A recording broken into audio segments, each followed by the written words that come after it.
Fish have been swimming in Earth's waters for over 500 million years. They have adapted to rivers, lakes, oceans, and even underground caves. But what happens when fish are placed in an environment with no gravity? Could they still swim normally, or would they become completely disoriented? Scientists have been testing this question in space. The results could change how we understand movement, adaptation, and even evolution.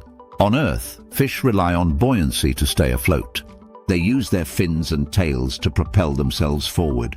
Their bodies are designed to move efficiently through water. But all of this depends on the presence of gravity. Without gravity, does swimming even work the same way? The first experiments with fish in space began decades ago. In 1973, NASA included fish in an experiment aboard Skylab. The goal was to see how animals adapted to microgravity. At first, the fish were completely confused. They tumbled and spun uncontrollably. Their natural instincts no longer worked the same way. Over time, something remarkable happened. The fish began to adjust to their new environment. They started swimming in loops instead of straight lines. Scientists called this behavior looping. It was their way of coping with the absence of gravity.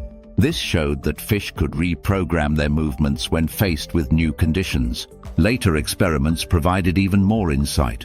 In 1994, Japanese researchers sent Medica fish to space aboard the space shuttle Columbia. These tiny fish were chosen because they reproduce quickly.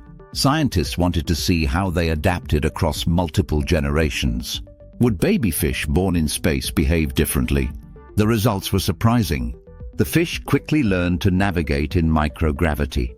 Unlike their ancestors on Earth, they didn't seem confused. It was as if they were born knowing how to move in space. This raised fascinating questions about instinct and adaptation. Were the fish developing new behaviors to compensate for zero gravity? Did the lack of gravity change their sensory perception? Scientists believe fish use their inner ear to maintain balance. This system, called the vestibular system, helps fish detect movement and orientation. In space, the vestibular system receives no gravity signals. This could explain why fish initially became disoriented.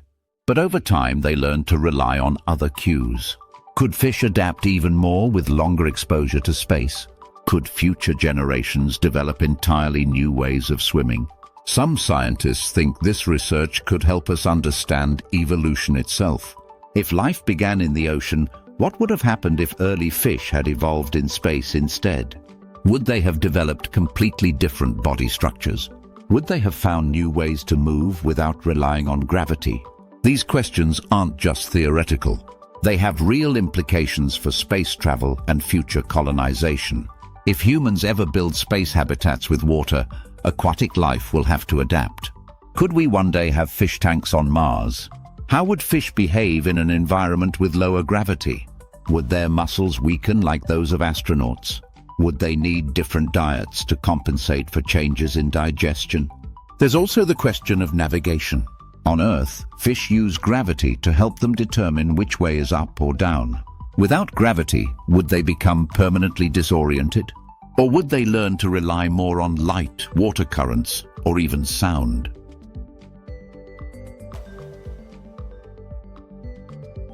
Some fish, like sharks, use the Earth's magnetic field to navigate. In space, that field is much weaker. Would these fish lose their ability to sense direction entirely? Experiments with fish in space are helping scientists answer these questions. They are also providing insights into human biology. Like fish, humans rely on the vestibular system to maintain balance. This is why astronauts experience space sickness when they first enter orbit. Their inner ears struggle to adjust to the lack of gravity. Studying how fish adapt could help researchers develop better ways to prevent motion sickness in space. It could also lead to new medical treatments for balance disorders on Earth. The more we study how animals respond to space, the better prepared we will be for long-term missions. If fish can adapt, what about other aquatic creatures? Could jellyfish, squid, or even dolphins learn to move in space? These questions might sound like science fiction, but they are serious areas of study. Space agencies are already considering how ecosystems could function in space. If we build underwater habitats on other planets, we need to understand how aquatic life will behave. Could fish farms exist on the Moon or Mars? Would they provide a sustainable food source for future astronauts? The experiments being conducted today could shape the future of space exploration. Fish are proving that life is more adaptable than we ever imagined.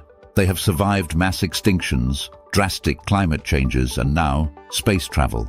Their ability to learn and adjust may hold the key to understanding how life itself might thrive beyond Earth. As scientists continue to send fish into space, they are unlocking new mysteries about biology, movement, and evolution. One thing is certain: the more we study, the more questions arise. Can fish swim in zero gravity? The answer is yes, but how they do it is changing everything we thought we knew. And with every new experiment, we are one step closer to understanding how life itself might thrive beyond our planet. Some scientists believe that studying fish in microgravity can help us understand how future space travelers might adapt. Would humans be able to develop similar coping mechanisms in zero gravity? Could long-term exposure to space environments change the way humans move? How would this impact our muscles, bones, and even our nervous systems? By observing how fish react, we can make predictions about other forms of life. If we ever find alien oceans, will extraterrestrial creatures move in ways we can't even imagine? Would they have evolved without the need for gravity at all? Some scientists believe that alien sea creatures might resemble Earth's deep-sea fish. In the deepest parts of our ocean, gravity is still present, but light is almost non-existent. Creatures living in these conditions have developed unique ways of sensing their surroundings. Some use bioluminescence to navigate. Others rely on electroreception to detect movement. If these adaptations work in the deep ocean, could they also work in space? Would fish in space eventually evolve new sensory abilities? Future missions may focus on breeding fish in space for longer periods. Could space-borne fish evolve entirely new traits? What if they eventually become a separate species, completely different from their Earth-bound relatives? Some scientists believe this could happen faster than we expect. Evolution is often thought of as a slow process, but extreme environments can accelerate adaptation. Space is one of the most extreme environments possible. Microgravity, radiation, and isolation all put new pressures on living organisms. If fish can adapt, could humans follow the same path?